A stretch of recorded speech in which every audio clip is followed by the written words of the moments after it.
நடக்கவோ தம் வேலையை தானே செய்து கொள்ளவோ இயலாத ஒரு மாற்றுத்திறனாளி மாணவி 10ஆம் வகுப்பு பொதுத் தேர்வில் 468 மதிப்பெண்கள் எடுத்துள்ளார்.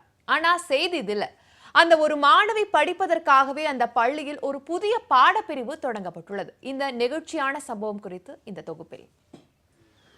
கோவையைச் சேர்ந்த புவனேஸ்வரி சிட்டிபாபு தம்பதியினரின் மாற்றுத்திறனாளி மகள் பிரீத்தி. பிரீத்தியினால் நடக்கவோ தனது வேலையை தானே செய்து கொள்ளவோ முடியாத நிலையில் எல்லா தேவைகளுக்கும் தனது தாயையே நம்பியுள்ளார்.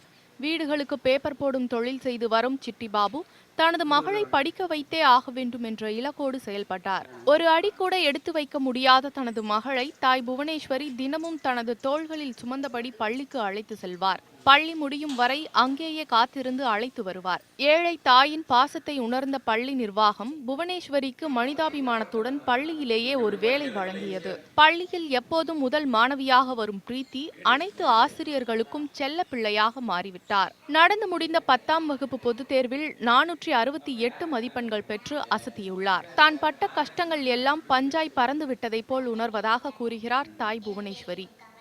நான் கஷ்டப்பட்டு தான் படிக்க வச்சுட்ருக்காங்க பாப்பாவை. தூக்கிட்டு வரக்கு சிரமமாக தான் இருக்குது. இருந்தாலும் சிரமத்தை பார்க்காம நான் பாப்பாவை படிக்க வச்சுட்ருக்கேங்க. ஆனாலும் மாற்றுத்திறனாளின்ட்டு வீட்லேயும் முடக்கி வைக்கக்கூடாதுன்ட்டு பாப்பாவுக்கு தன்னம்பிக்கை கொடுத்து நான் படிக்க வச்சு இந்த அளவுக்கு கொண்டு வந்திருக்கேங்க. ஸ்கூலில் எல்லோரும் ஹெல்ப் பண்ணுறாங்க, HM சார் ஹெல்ப் பண்ணுறாங்க. அது ஊக்கம் கொடுத்து நல்லா டீச்சர்ஸும் அது பாடம் எடுத்துட்டு நல்லா படிக்க வச்சுட்ருக்காங்க. பிள்ளையும் கஷ்டத்தை உடல் குறைபாடுகளை கடந்து சாதித்த பிரீத்தியால் அதே பள்ளியில் தனது மேல்நிலை படிப்பை தொடர முடியாத நிலை ஏற்பட்டது. மாற்றுத்திறனாளி என்பதால் அறிவியல் பாடப்பிரிவுகளை தேர்வு செய்ய முடியாத நிலையில் எளிதான கணிதவியல் பாடப்பிரிவை தேர்வு செய்ய முடிவு செய்தார். ஆனால் அந்த பாடப்பிரிவு அப்பள்ளியில் இல்லை. வேறு எங்கு சென்று படிக்க ஒத்துழைக்காத உடல்நிலை காரணமாக கல்வியை தொடருவதில் சிரமம் ஏற்பட்டது. இதற்காக கோவை மாவட்ட முதன்மை கல்வி அலுவலரிடம் சென்று தனது நிலை குறித்து விளக்கி கணிதவியல் பாடப்பிரிவை அப்பள்ளியில் நடத்துமாறு கோரிக்கை வைத்தார். அதை பரிசீலித்த கல்வித்துறையினர் உடனடியாக அப்பள்ளியில் கணிதவியல் பாடப்பிரிவை தொடங்க பரிந்துரைத்துள்ளனர். அவருக்காக பிராக்டிக்கல் இல்லாத குரூப்பை கொண்டு வரணுன்ட்டு ஒரு கோரிக்கை வச்சுருந்தாங்க CO சார்கிட்ட.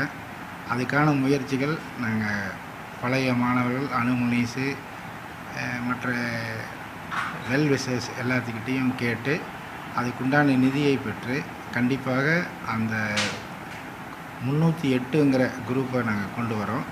உடல் குறைபாடுகள் பற்றி கவலைப்படாமல் பாடங்களை விரும்பி படித்தால் நல்ல மதிப்பெண்கள் பெற முடிவதாகவும் அதற்கு பெற்றோர், நண்பர்கள் மற்றும் ஆசிரியர்கள் அளித்த ஊக்கமே காரணம் எனவும் கூறுகிறார் பிரீத்தி. எப்போ ஜாலியாக படிக்கிற மாதிரி படித்தேன். படிக்கிறதே நான் பிடிச்சி படிக்கிற மாதிரி படித்தேன். டென்ஷன் ஆகாமல் எனக்கு பாடம் பிடிக்கும், எனக்கு படிப்பு வரும் அப்படின்னு நினச்சி தான் படித்தேன். அதனால தான் மார்க் எடுக்க முடிஞ்சிச்சு. எனக்கு எழுத முடியாதுங்கிறதுனால ஒருத்தர் ஆள் போட்டு எழுத வச்சாங்க. ஸ்கிரைபுக்கு வர வச்சு எழுத வச்சாங்க. நான் சொல்கிறதுக்கு ப்ராக்டிக்ஸ் தந்துட்டாங்க டீச்சர். எல்லாம் ஃபஸ்ட்லேருந்தே ப்ராக்டிக்ஸ் கொடுத்தனால ஈஸியாக இருந்துச்சு. மாற்றுத்திறனாளி என்றாலே ஒதுக்கி தள்ளும் பெற்றோர்கள் மத்தியில் தங்கள் மகளுக்காக சுகதுக்கங்களை மறந்து வாழும் பிரீத்தியின் பெற்றோர் போற்றுதலுக்குரியவர்கள் என்பதில் மாற்று கருத்தில்லை.